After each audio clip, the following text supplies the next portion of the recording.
അസ്സലാമു അലൈക്കും. വളരെയധികം വേദനിപ്പിക്കുന്ന, പ്രയാസപ്പെടുത്തുന്ന ഒരു വാർത്തയാണ് കഴിഞ്ഞ ദിവസം കേൾക്കാൻ സാധിച്ചത്. വല്ലാത്തൊരു നൊമ്പരപ്പെടുത്തുന്ന ഒരു മരണം. അതും 1 വയസ്സ് മാത്രം പ്രായമുള്ള ഒരു പൊന്നുമകനാണ് മരണപ്പെട്ടു പോയത്. തൻ്റെ സ്വന്തം ഉമ്മയുടെ കൈകളിൽ നിന്നും ആ മകൻ മരണത്തിലേക്ക് പോകുന്നു. തങ്ങൾ താലോലിച്ച് വളർത്തിയ തങ്ങളുടെ ആ മകന്റെ മരണം മുന്നിൽ കാണുമ്പോൾ ആ മാതാവിനും ആ പിതാവിനുമുണ്ടായ വിഷമം, അതിൻ്റെ പ്രയാസം, അതിൻ്റെ കാഠിന്യം എത്രത്തോളം ഉണ്ടാകുമെന്നുള്ളത് നമുക്കെല്ലാവർക്കും അറിയാം. ഒരു മാതാപിതാക്കൾക്കും ഒരിക്കലും സഹിക്കാൻ കഴിയുന്ന ഒരു കാര്യമല്ലാതെ ഒരുപാട് സ്വപ്നങ്ങളും പ്രതീക്ഷകളുമായി വളർത്തിയ ആ പൊന്നുമോൻ മരണത്തിലേക്ക് കീഴടങ്ങുകയാണ്. 2 ദിവസങ്ങൾക്ക് മുമ്പാണ് തിരുവനന്തപുരത്ത് ഒരു വാഹനാപകടമുണ്ടാകുന്നത്.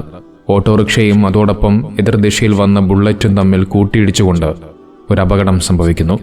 ആ അപകടത്തിലാണ് ആബിസ് മിൽഹാൻ എന്ന് പറയുന്ന വെറും 1 വയസ്സ് മാത്രം പ്രായമുള്ള, കാണാൻ വളരെയധികം സുന്ദരനായ ആ പൊന്നുമോൻ മരണപ്പെട്ടു പോകുന്നത്.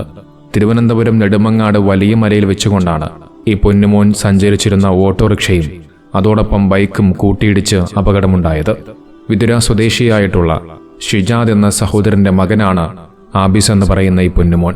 വിതുരയിൽ നിന്നും നെടുമങ്ങാട് ഭാഗത്തേക്കുള്ള ഓട്ടോയും നെടുമങ്ങാട് നിന്ന് വിതുരയിലേക്ക് പോവുകയായിരുന്ന ബുള്ളറ്റുമാണ് കൂട്ടിയിടിച്ചത്.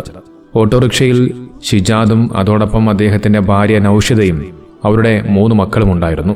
അങ്ങനെ അവർ ഓട്ടോറിക്ഷയിൽ സഞ്ചരിച്ചുകൊണ്ടിരിക്കുന്ന സമയത്ത് വലിയ മലമ്പ്രക്കോണിൽ വെച്ചുകൊണ്ട് ഈ അപകടം സംഭവിക്കുന്നു. ഉമ്മ നൌഷിമയുടെ കയ്യിലിരുന്നു കൊണ്ടാണ് ആബിസ് മിൽഹാൻ ഓട്ടോയിൽ സഞ്ചരിച്ചുകൊണ്ടിരുന്നത്. ആ സമയത്താണ് ബുള്ളറ്റ് മറ്റൊരു വാഹനത്തെ ഓവർടേക്ക് ചെയ്യുന്ന സമയത്ത് ഈ ഓട്ടോറിക്ഷയിൽ ഇടിക്കുന്നത്. അതോടുകൂടി ആ ഓട്ടോ മറിയുകയും നൌഷിമയുടെ കയ്യിൽ നിന്ന് തെറിച്ച ആബിസ് മിൽഹാൻ റോഡിലേക്ക് വീഴുകയും ചെയ്തു. ചോരവാർന്നു കിടന്ന പിഞ്ചു പൈതലെ ആശുപത്രിയിൽ എത്തിച്ചുവെങ്കിലും ജീവൻ രക്ഷിക്കാനായില്ല. നോക്കുക, ഉമ്മയുടെ കൈകളിൽ നിന്നും ആ മകൻ പുറത്തേക്ക് തെറിച്ചു വീഴുകയാണ്. തൻ്റെ മകനെ സുരക്ഷിതമായി ഒരുക്കിയിരുന്ന കൈകളിൽ നിന്നും മരണം ആ പൊന്നുമോനെ പിടികൂടുന്നു. ഏതൊരു മാതാപിതാക്കളെ സംബന്ധിച്ചും ഒരിക്കലും സഹിക്കാൻ കഴിയുന്ന ഒരു കാര്യമല്ല ഇത്. നമുക്കറിയാം, നമ്മുടെ മക്കളെ നാം എത്രമാത്രം നെഞ്ചോട് ചേർത്ത് സ്നേഹിക്കുന്നുണ്ട് എന്നുള്ളത് നമുക്കെല്ലാവർക്കും അറിയാം. നമ്മുടെ മക്കൾക്ക് എന്തെങ്കിലും ഒരു പോറലേൽക്കുമ്പോൾ, ഒരു പ്രയാസമുണ്ടാകുമ്പോൾ തന്നെ നമുക്ക് വല്ലാത്ത ബുദ്ധിമുട്ടും പ്രയാസവും ഉണ്ടാകാറുണ്ട്. എന്നാൽ നേരെ മറിച്ച് ആ മക്കളെ മരണം പിടികൂടുമ്പോൾ അത് നമ്മളെ സംബന്ധിച്ച് നമുക്കൊരിക്കലും സഹിക്കാൻ കഴിയുന്ന ഒരു കാര്യമല്ല. നമുക്ക് എല്ലാവരെയും കണ്ണീരണിയിപ്പിച്ചുകൊണ്ട് ഈ അപകടവുമായി ബന്ധപ്പെട്ടുകൊണ്ടുള്ള ചില വേദനയേറുന്ന കുറിപ്പുകൾ അജു കെ മധു എന്ന് പറയുന്ന ഒരു സഹോദരൻ സമൂഹ മാധ്യമങ്ങളിൽ കുറിക്കുകയുണ്ടായി. എല്ലാവരെയും വല്ലാതെ പ്രയാസപ്പെടുത്തുന്ന ഒരു കുറിപ്പായിരുന്നു അത്. അദ്ദേഹത്തിന്റെ കുറിപ്പിങ്ങനെയാണ്: 15/6/2025 ഉച്ചയ്ക്ക് നെടുമങ്ങാട് കരിപ്പൂർ മല്ലമ്പ്രം കോണം റോഡിൽ നടന്ന അപകടത്തിൽ പ്രിയ സുഹൃത്ത് ഷിജാദ് പവം വിതുര അദ്ദേഹത്തിന്റെ ഇളയ മകൻ ആബിസ് മിൽഹാൻ മരണമടയുകയുണ്ടായി. ഇനി കാര്യത്തിലേക്ക് കടക്കാം. അമിത വേഗതയിൽ ഇരുചക്ര വാഹനത്തിൽ സഞ്ചരിച്ച മെഡിക്കൽ വിദ്യാർത്ഥികളാണ് പിഞ്ചുകുഞ്ഞിന്റെ മരണത്തിന് കാരണക്കാർ. കിന്നാരത്തുമ്പികൾ കളിച്ച് അലക്ഷ്യമായി വാഹനമോടിച്ച് ഒരു കുടുംബത്തിന്റെ പ്രതീക്ഷ തന്നെ ഇല്ലാതാക്കിയ മെഡിക്കൽ വിദ്യാർത്ഥികൾ, ഒരു കാര്യം മനസ്സിലാക്കുക: നിങ്ങളെപ്പോലുള്ളവരാണ് സാധാരണപ്പെട്ട ജനങ്ങളുടെ ജീവൻ രക്ഷിക്കേണ്ടത്. ആ നിങ്ങളാണ് കാലനായി മാറിയത്. വാഹനാപകടം സാധാരണ നടക്കുന്നതെന്നാണ്, പക്ഷെ നിങ്ങൾ ഇത് സ്വയം വരുത്തിവെച്ച ഒരു ദുരന്തമാണ്. സ്വാധീനവും പണവും ഉള്ളതുകൊണ്ട് ഇന്നലെ നെടുമങ്ങാട് ഹോസ്പിറ്റലിൽ പോലും നിങ്ങൾക്ക് വേണ്ടി സഹായങ്ങൾ ചെയ്യുവാൻ ഡോക്ടർമാരും നഴ്സുമാരും മത്സരിച്ച കാഴ്ചകളാണ് കണ്ടത്.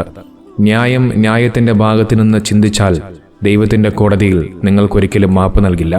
പിഞ്ചുകുഞ്ഞിന്റെ മുഖം കണ്ടവരാരും ഒരു കാരണവശാലും നിങ്ങൾക്ക് മാപ്പ് തരില്ല. നിങ്ങൾ കാമുകനാരാണെങ്കിൽ വല്ല ഹോട്ടൽ റൂമിലും മുറിയെടുത്ത് നിങ്ങളുടെ സ്നേഹപ്രകടനം കാഴ്ചവെച്ചാൽ പോരെ. എന്തിനാണെന്നാണ് നടുറോഡിൽ സ്നേഹപ്രകടനം കാണിച്ച് ഒരു പിഞ്ചുകുഞ്ഞിന്റെ ജീവനെടുത്തത്? മെഡിക്കൽ എടുക്കാൻ ആവശ്യപ്പെട്ടിട്ട് പോലും നെടുമങ്ങാട് ഹോസ്പിറ്റലിലെ വേണ്ടപ്പെട്ട ഉദ്യോഗസ്ഥർ മെഡിക്കൽ എടുക്കാതെ അവിടെ നിന്ന് കടത്തിവിടാൻ ശ്രമിക്കുകയുമുണ്ടായി.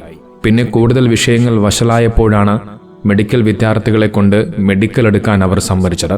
ഇത്തരത്തിലുള്ള ഉദ്യോഗസ്ഥരുണ്ടെങ്കിൽ എങ്ങനെയാണ് സാധാരണപ്പെട്ട ജനങ്ങൾക്ക് നീതി ലഭിക്കുന്നത്? നിങ്ങളാണ് തിരുവനന്തപുരം മെഡിക്കൽ കോളേജിൽ വരുന്ന രോഗികളെ ജീവൻ രക്ഷിക്കാൻ വേണ്ടി നോക്കുന്നവരെന്നറിഞ്ഞപ്പോൾ വല്ലാത്തൊരു പുച്ഛം തോന്നിപ്പോയി. ഒരച്ഛന്റെ വേദന എന്തെന്ന് ഞാൻ അറിഞ്ഞ ദിവസങ്ങളായിരുന്നു ഇന്നലെയും ഇന്നും. മരിക്കുന്നതിന്റെ തലേദിവസം പോലും തന്റെ മകനെ മാറോട് ചേർത്ത് നേരം പുലരും വരെ കളിപ്പിച്ച കാര്യങ്ങൾ എന്നോട് പറയുമ്പോൾ അറിയാതെ തന്നെ എന്റെ കണ്ണുകൾ നിറഞ്ഞുപോയി. ആ കുഞ്ഞുമകന്റെ ജീവൻ തുടിക്കാത്ത ശരീരം തിരുവനന്തപുരം മെഡിക്കൽ കോളേജ് മോർച്ചറിയിൽ നിന്നും ആ അച്ഛൻ നെഞ്ചും പൊട്ടും വേദനയിൽ പൊട്ടിക്കരഞ്ഞുകൊണ്ട് 2 കൈകൊണ്ട് നെഞ്ചോട് ചേർത്ത് ആ പൊന്നുമോന്റെ ആ ഒരു മൃതശരീരം ഏറ്റുവാങ്ങിയതിനു ശേഷം ആംബുലൻസ് വണ്ടിയിൽ പോലും കൊണ്ടുവരാതെ ആ പൊന്നുമകനെ ചേർത്ത് കാറിൽ കൊണ്ടുവരികയാണ് ചെയ്തത്. അതുവരെ അവൻ എന്നോട് ചേർന്നിരിക്കട്ടെ, കൂടുതൽ പറയാൻ വാക്കുകൾ കിട്ടുന്നില്ല. നാളെ നീയും ഒരു അച്ഛനാവും. അപ്പോൾ നിന്റെ മകന് ഇങ്ങനെ ഒരു അവസ്ഥ വന്നാൽ നീ സഹിക്കുമോ? നിനക്കും ഇങ്ങനെ ഒരു അവസ്ഥ വരാതിരിക്കട്ടെ എന്ന് ദൈവത്തോട് പ്രാർത്ഥിക്കാം.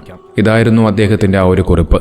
കാമുകന്മാരായ മെഡിക്കൽ വിദ്യാർത്ഥികൾ കാരണം, അവരുടെ ആ ഒരു അലക്ഷ്യമായ ആ ഒരു ബൈക്ക് യാത്ര കാരണം ഒരു പിഞ്ചു കുഞ്ഞിന് ജീവൻ നഷ്ടപ്പെട്ടിരിക്കുകയാണ്. പലപ്പോഴും നാം കാണാറുണ്ട് റോഡിലൂടെ പലരും അലക്ഷ്യമായി വാഹനം ഓടിക്കാറുള്ളത്.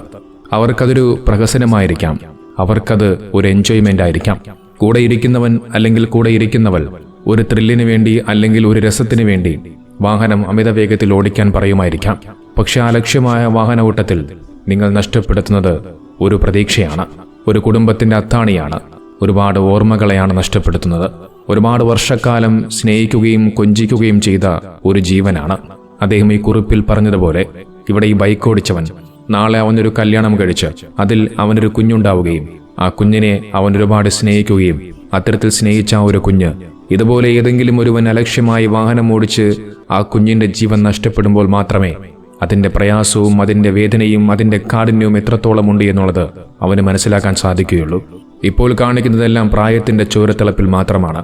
നോക്കൂ, ഒരു മനുഷ്യന്റെ ജീവൻ രക്ഷിക്കേണ്ടവർ തന്നെ ഒരു മനുഷ്യന്റെ ജീവനെടുക്കുന്ന കാഴ്ച. പലപ്പോഴും ഇത്തരം അപകട കേസുകളൊക്കെ അതിനെ മായ്ച്ചു കളയുന്ന ഒരു പ്രവണതയാണ് പലപ്പോഴും കാണാറുള്ളത്. പലപ്പോഴും പൈസയും സ്വാധീനവും ഒക്കെ ഉപയോഗിച്ചുകൊണ്ട് ഇത്തരം കേസുകൾ പലപ്പോഴും മായ്ച്ചു കളയാറുണ്ട്. സ്വാധീനവും പണവും ഒക്കെയുള്ള പ്രതികൾ രക്ഷപ്പെട്ടു പോകുന്ന എത്രയെത്ര കേസുകളാണ് നമ്മളെല്ലാവരും കണ്ടിട്ടുള്ളത്. ഇത് നമ്മുടെ നാട്ടിൽ സ്ഥിരമായി നടക്കുന്ന ഒരു കാഴ്ചയാണ്. നോക്കി, 2 മെഡിക്കൽ വിദ്യാർത്ഥികൾ കാരണം, അവരുടെ അലക്ഷ്യമായ ആ ഒരു ബൈക്ക് യാത്ര കാരണം നഷ്ടപ്പെട്ടു പോയ ആ പിഞ്ചു കുഞ്ഞിന്റെ ജീവന് ഇവർക്ക് എന്തു മറുപടി പറയാനുണ്ട്?